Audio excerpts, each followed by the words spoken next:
everybody, and welcome to an episode of Norman's Home Cooking, and where I show you how to make nutritious, healthy, and inexpensive Chinese and Asian-inspired dishes at home.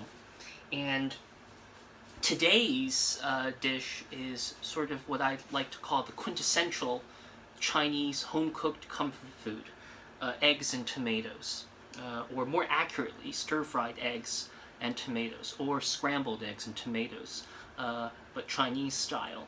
And this is a dish that is, I think, I have never met an ethnic Chinese person who has disliked this dish.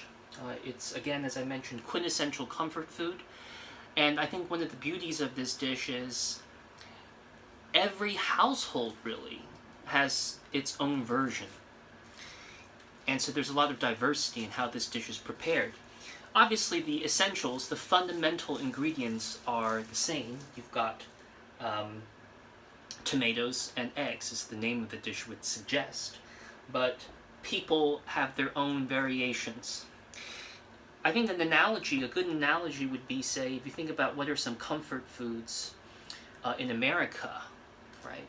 One can think of mashed potatoes or chili or apple pie. And if you think about those dishes, the fundamentals for each dish are the same. So mashed potatoes, of course, you're going to need potatoes and you're going to need some sort of lipid or fat of choice. But then every household has its own take on mashed potatoes, right? Some people add butter and heavy cream. Some people add milk and butter. Some people add sour cream. Some people add roasted garlic and other flavorings, right? Or if you think about chili, some people add beans and meat. Some people don't add beans, right? Or apple pie, some people add raisins in it. Some people add nuts to it. Right? This is the same idea, right? This is a comfort food in which there are many different permutations, and what I'm going to show you, though, I want to stress is my version. So you may find other versions on YouTube or online, but this is my version. Okay, so let's begin cooking. And as the name of the dish suggests, eggs and tomatoes, the key ingredients are tomatoes and eggs. So first let's talk about the tomatoes. Okay, I have 4 tomatoes. Now you see 2 here. I've already chopped some up, okay, as you can see here, just to save time. I'll show you how I chop them here. But you need 4 tomatoes, about this size, okay, and you want to peel them, okay. Now you don't have to peel them. I peel them, though, because I find that if you peel the tomatoes, it leads to a much smoother and juicier sauce. Also, texture-wise, I'm not a big fan, necessarily, of having strands of tomato skin in the final sauce, but by all means, you do not have to peel them. And the way I peel tomatoes is I just use a fruit or vegetable peeler, and I peel them. You know, some people will say, you know, heat up a pot of boiling water, throw your tomato in, your unpeeled tomato, and then shock it in nice water. We're so busy, you know, you're busy, you know, I just can't be bothered with that because you've got to wash the pot, you've got to then wash that bowl, and not everybody has the luxury of a automatic ice maker in their fridge. I don't. So I have to make ice, and I find this is just much easier. Now, of course, if your tomato is too soft, it's going to be more difficult, but my tomatoes are rather firm, so I use a vegetable peeler. Okay, let me just show you how I cut the tomato. So I've got my tomato here, and what you want to do is first slice in half. Okay, and then you want to get rid of this top part. You can just do sort of a V cut on the top. Be careful of your hands. Watch your hands. Okay, V cut like this. Careful with your hands, just move that to the side. And then for this, you don't want to cut it too small, so then just cut this way into wedges, you see? And then for each wedge, depending on the size of your tomato, you can cut it into 2 or 3 pieces, like this, just the wedge. Okay.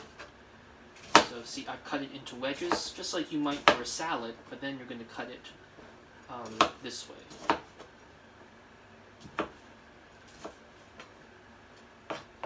I'll do one more just to show you. Tomatoes have a very interesting history in Chinese cuisine.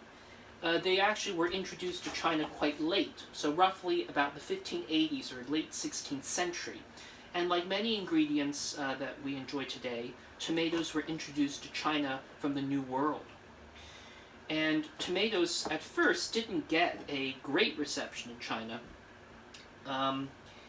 In fact, the Chinese term for tomato, there are two ways in Chinese to call tomato, to refer to a tomato, 番茄, which literally translated means foreign eggplant, because when the 16th century Chinese saw this vegetable with its smooth red skin, they didn't know what to call it, and because it was from the New World, it was foreign, but the smooth skin reminded them of eggplant, so they called it foreign eggplant. The other term in Chinese that means tomato is 西红柿, literally translated Western red persimmon, because the 16th century, originally the Chinese saw this tomato and said, hey, it looks like a persimmon, but it's red, so we can call it, and it's from the West, right, from the New World, so we'll call it Western red persimmon. Okay, so that's just some interesting tidbit for you. It has nothing to do with actually cooking this dish, but I always think understanding those little tidbits is quite interesting. This tomatoes, just as an aside, I think there's no cuisine that's more closely associated with the tomato than Italian cuisine. And one of the interesting things is the tomato was also introduced to Italy in around the same time, I think, the 16th century. And its reception in Italy, or what we now call Italy, of course Italy wasn't a unified country in the 16th century yet, but its reception then in the Italian peninsula, if you will, was also not that favorable. In fact, many Italians initially thought tomatoes looked very weird as well, and they blamed tomatoes for various ailments at the time. Okay? But of course now the tomatoes are ubiquitous in various parts of Italian cuisine, and they're also used very prominently in Chinese cuisine as well. So I'm just gonna you know, actually these are perfectly fine to eat if you want. You know. Okay, I'm just gonna put them aside, and so I'm gonna put my tomatoes in a plate. Now, unfortunately, my tomatoes are not putting out much juice, as you can see, so I'm just going to put them in this plate. But if they were putting out a lot of juice, you do not want to waste that juice. You want to make sure you get all of that juice in. I'm just using my hands to put it on the plate, my hands, which are spotlessly clean, I might add. Okay. And just put it here. Okay. And so I'm going to set this aside. You won't be able to see it because I'm going to move it up here, but I'll set this aside for now. And then you need green onion, or scallion it's sometimes called, and you need to dice it. Now I've already diced up some green onion, but I'll just show you how to do it. Okay, this is a green onion, as you can see, which is usually composed of a green part and a white part. Please use both parts. For some reason, some people only use the green part, and that's just a shame because the white part has a lot of nice, mild onion flavor. Let me show you a tip. Take your knife and just bash the end of it a bit, like this. Bash the white part a bit. It'll soften it and, more importantly, release a lot of the aroma and juices in the scallion. And then just cut lengthwise down, like this, and then just dice it up, being careful, of course, of your hands. So it doesn't need to be, it doesn't need to be perfect dice. Just dice it up, and I'm going to put it here. As you can see, my kitchen is rather small and claustrophobic, so I apologize for the clutter. There's a lot of stuff in here in my kitchen, but I assure you my kitchen is clean. It's just that there's a lot of stuff here. Okay, so we've got the green onion. You'll need some garlic, some minced garlic here. Okay, I'll show you. I've minced some garlic here. Okay, just, you could mince it up. This is about 2 to 3 cloves. If you don't like garlic, you can omit it, right? But we like garlic a lot, so I'm going to keep it. And then your eggs. Okay, I've already cracked the eggs into this glass container, and I'm using 5 eggs. Okay, 5 eggs. Now let me show you how to season your eggs. Okay, so I've got the eggs in here, and let me just dry my hands a little bit first. You need salt. Add salt to taste, however much salt you like. Okay, you want to season your eggs now, because otherwise when you scramble them, when you saute them, if you don't season, they won't taste of anything. Okay. Some pepper. Now I'm going to use white pepper, which is more common in Chinese cuisine to use white pepper than to use black pepper. Now, I have black pepper lying around here somewhere. Here. Yeah. I'm going to use white pepper. Now the reason white pepper is often more popular than black pepper in Chinese cuisine, there are 2 reasons mainly. One is aesthetic, one deals with taste. The aesthetic reason is because white pepper, well, it's white. So in a dish, you will not see the black specks that you would with black pepper, and in Chinese cuisine that's often considered more visually attractive, is that you do not see the black specks. But there's also a taste reason, is the flavor of white pepper is actually quite different than black pepper. It's a little bit more, it's hard to describe, it's a bit more, it's a bit nuttier, and it's a bit more rounded and mild flavor, perhaps less harsh, but still with the pepper aroma. So I'm just going to put a little bit of white pepper in, again to taste. Now if you don't have white pepper, just use black pepper, it's perfectly fine. Okay? There's no reason to go out, especially in this coronavirus days, there's no reason to go to the supermarket just to get a jar of white pepper. Okay? If you have black pepper lying around, just use that. Now, then you want to add some, now this is going to sound weird, but you're going to add some white vinegar. Now this is white rice vinegar, but you could easily just use white distilled vinegar, and literally just add a single drop, or 1 to 2 drops. Okay? Very little. Literally 1 or 2 drops. That's it. Okay? Now the reason we add white vinegar, for 2 reasons. One is it is said that it will make the scrambled eggs more tender and fluffier. Okay? And the second reason is sometimes your eggs, when you get them from the store and they're raw and you crack them into a bowl, they may have a slight almost kind of smell or odor to them, just like when you buy raw meat or seafood. There can be sometimes like sort of even a gamey smell, and that sometimes may happen with eggs. And so the white vinegar basically helps to remove that unpleasant smell and makes your eggs taste much purer and cleaner. Okay, so but again, the key is you want to add just 1 or 2 drops, literally. You don't want to add a glug in, because then your eggs are going to taste like vinegar. Okay? So white vinegar, you can use white rice vinegar, rice wine vinegar. I suppose I think white wine vinegar would work. If you don't have regular vinegar, you have white wine vinegar, it would work. I would not use balsamic or red wine vinegar though. Okay, that'll interfere with the color. Okay. So, and then just add a bit of water to this. I'm just going to add some, well, the sink is behind this. I'm just going to add a little bit of water. Just a little bit, not too much. Okay? And then beat your eggs. Okay? So, actually, I find chopsticks to be very well suited for beating eggs. Okay, so I'm going to beat them up. You could use a fork. I've never used a whisk. I just don't. Personally, I think the fewer kitchen appliances we have, the better, because they just take up room and it's another thing to wash. So I'm just going to use chopsticks. You could use a fork. Chopsticks are good because, I don't know if you guys can see. Let me do it this way. But because the sticks are separate, right, obviously, you can see you're really getting in a lot of air in the eggs, which will make it fluffier. Okay? Now, don't overbeat the eggs. Okay? If you overbeat eggs, it actually makes them tougher, which is not pleasant. Okay. I think that's good. Maybe a little bit more. Okay. So now we can start to cook. All right. So I'm just going to move my cutting board out of the way here. Okay. And then, as you can see, this is a really small kitchen. And then I've got my trusty non-stick wok, but you could use a saute pan, whatever you have. There's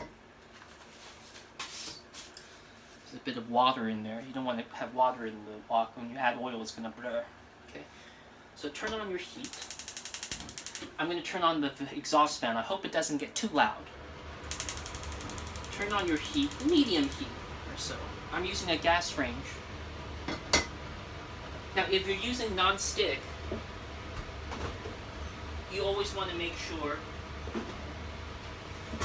If you're using non-stick, you always want to make sure that the pan is not dry. So immediately, I'm going to add some oil into the pan. We're going to cook our eggs first, okay? And then what you see is going to happen is we're going to cook the eggs and then take them out, and then cook the tomatoes, make the sauce, and then add the eggs back in. That's essentially what we're going to be doing. This is just corn oil. You can use corn oil, vegetable oil, canola oil. The only oil I would not recommend for Chinese cooking is olive oil, because especially extra virgin olive oil has, the taste is just too strong. I suppose at home, if you have not extra virgin olive oil, so like the light olive oil that you can get at the store for stir frying or sauteing, you could use that, but not extra virgin olive oil, not any kind of strong flavored oil. And never use sesame oil for sauteing. Sesame oil is a condiment in Chinese cuisine. Okay? And so you get to heat your oil up.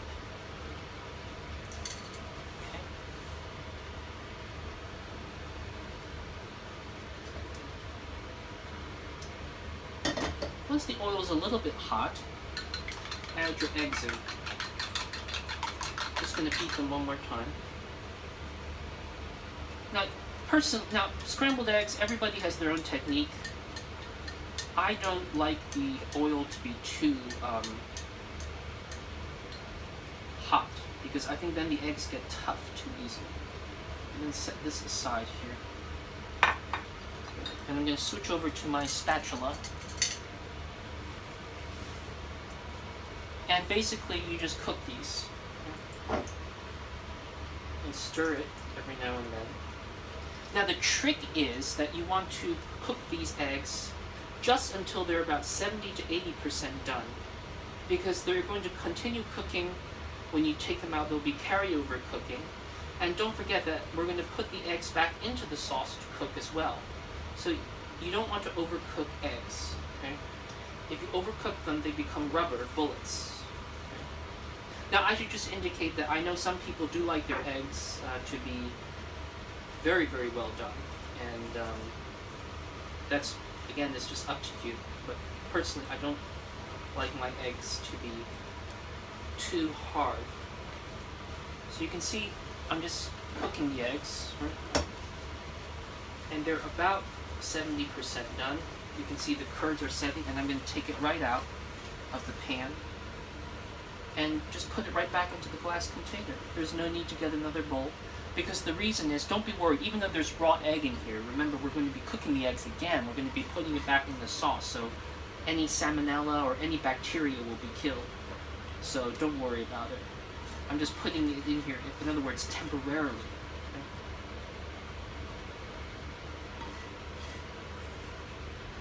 Okay, let's get out the eggs. If there's a little bit of egg left over, it's fine, just leave it in there. And then you get your,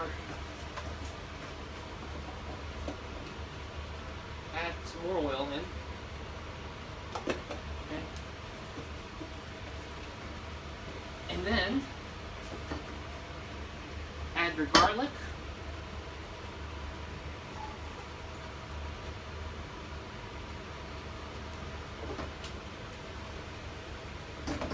And then I'll show you a special ingredient. We're gonna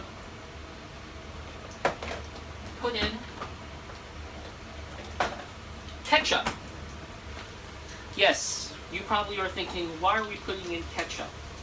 We're gonna add ketchup because it'll provide us with good sweetness, with good texture. It'll help thicken the sauce later, and very good tomato flavor. So use any brand you like, and just put it into the garlic. And that's about 1 tablespoon or so. Okay.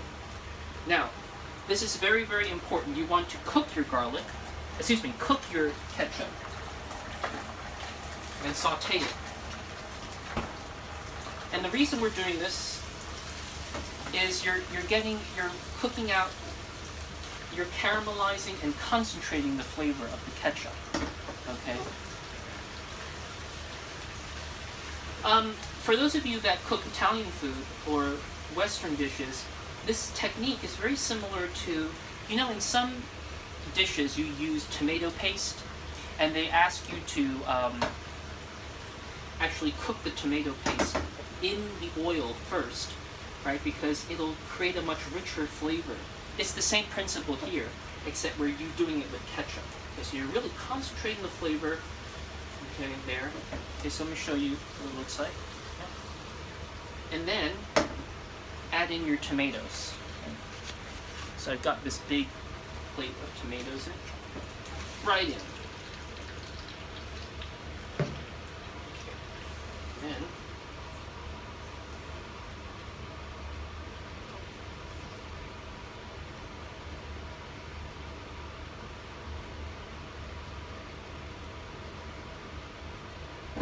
turn up the heat a little bit now, because okay. Then you need to add salt to taste. The salt will also help the tomatoes release their juices. And this is an ingredient that you can get. This is chicken seasoning powder. Chicken seasoning powder. I'm going to add just a little bit of that to give some flavor. You can get this in Asian supermarkets. I think you can probably get it in any supermarket nowadays. If you don't have it, you don't need to add it. Okay. You can add a substitute. Would be if you've got chicken stock bouillon cubes at home, you can crumble it up and add just a little bit in to give some nice flavor. Let me show you what it looks like. You see, this is an example of chicken powder or chicken seasoning powder. You could add a splash of chicken broth if you wanted to, or just omit it. It's perfectly fine. But the chicken powder, which again is essentially chicken bouillon powder, adds a nice richness and flavor to this dish. Now, then, put the spatula here. Cover. And basically you cover this, and you're going to cook until the tomatoes get soft and all the juices come out. It depends, how long will it take? Maybe 10 minutes or so.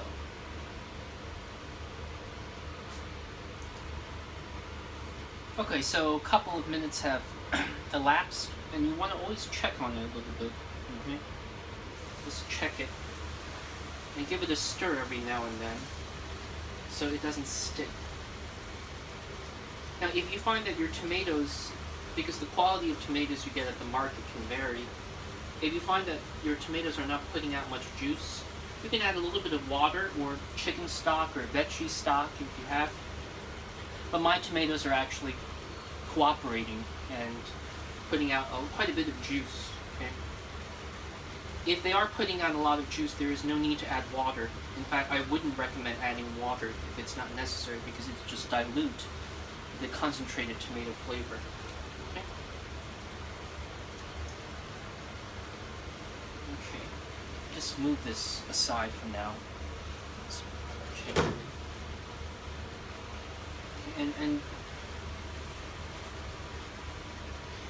taste for seasoning. So I'm going to take a clean chopstick here. Okay. I'm just going to test the seasoning. Very good. I am going to add a little bit more salt.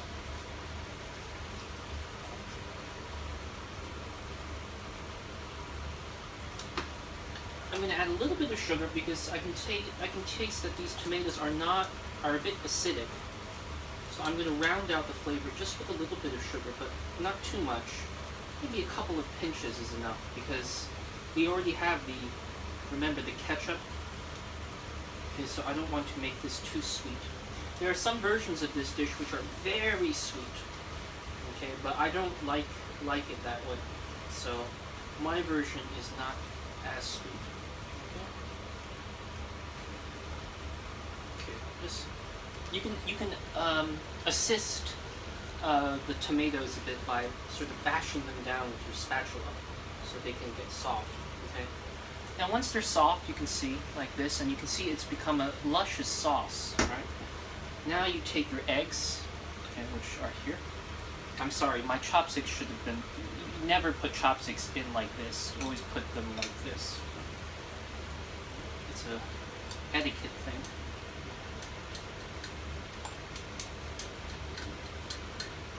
I'm going to move this to the sink. Now you've got your eggs in, and just stir them through.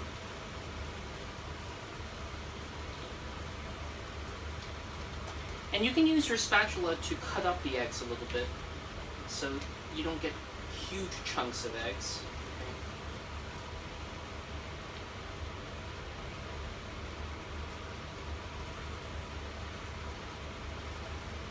Okay, and let that cook a bit.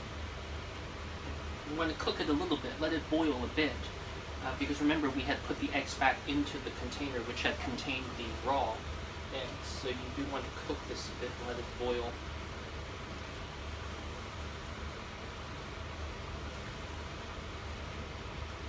Now, this is the time when you look at your eggs and tomatoes, and you can see mine is quite thick. The sauce is quite thick, which I like. If your sauce was too runny, at this point what you could do is thicken it using a cornstarch slurry, right? So take some cornstarch, add some cold water, mix it, and then add it into the sauce, and then let it cook through a little bit, and it will make your sauce nice and thick. But for me, it's not necessary because the sauce already is quite thick. Okay, I'm just going to test for seasoning. Okay, I'm going to borrow my baby's spoon. Hopefully he won't mind. And then taste it. Check for seasoning. Mmm. That's lovely. And then the last step is you take your green onion, put it into the egg, and just stir through. Not too long, just stir through so the raw flavor can be mellowed out a bit, and then turn off the heat. If you cook the scallion too long, it's going to turn brown. And that's the dish. So I'm going to now, we'll serve it. We've got a bowl here. Excuse me, as I'm blocking the camera, trying to get this container. This is a saucy dish, so you might want to get a container like this. And just pick up your wok here.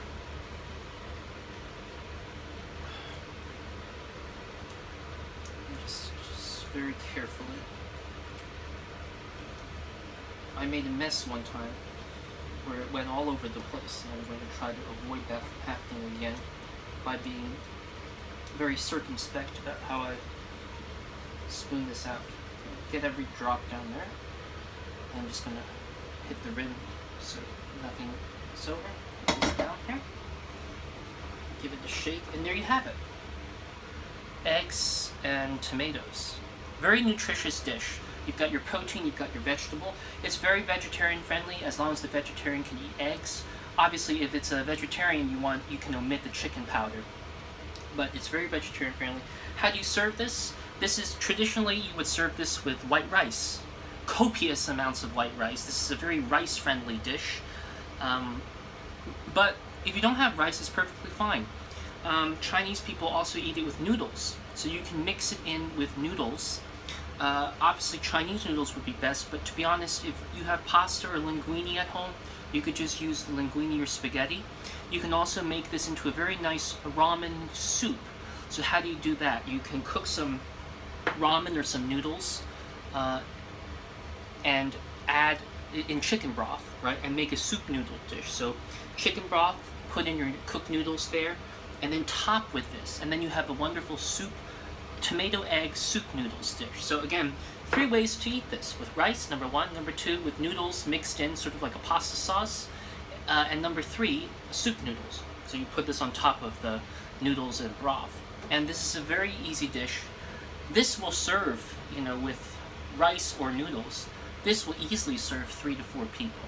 And so you can see, Chinese cooking is not only delicious, but it's also very economical. You can feed a family of 3 to 4 with very simple pantry ingredients, and it's delicious, it's nutritious, and it's inexpensive.